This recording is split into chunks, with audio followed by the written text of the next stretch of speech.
приятели! Пред нас е новия живот в щастие, радост, веселие и благополучие. Това е едно завръщане към нашето най-чисто, светло аз, което е весело, автентично, жизнерадостно, като децата, което не познава границите на егото, което свободно и спонтанно изразява своята светла, радостна същност. Това със сигурност е великолепен повод да се поздравим и повеселим. Какво да очаквате от това весело събитие?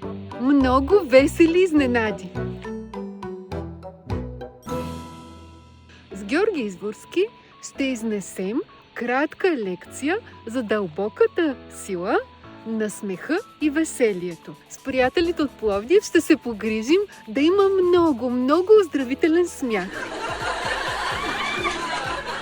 Смехът е резултат на истинското здраве и носи здраве. Смехът е плод на дълбока вътрешна настройка на радост. Смехът е израз на висок поглед на нещата.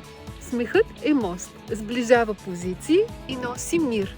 За да участвате в това весело събитие е необходимо да поискате да се свържете със своите дълбини, от които извира спонтанност и веселие. Елате с нас, с Силвина Бел Илали и с Георги Изворски, в пространството на смеха, което носи здраве. Заповядайте на 4 април в Пловдив, в зала Пълдин, на Парк Хотел Санкт Петербург. Начало 11:30 часа. Изпращам ви любов и много пролетно настроение и усмивки. Да изпълват дните ви!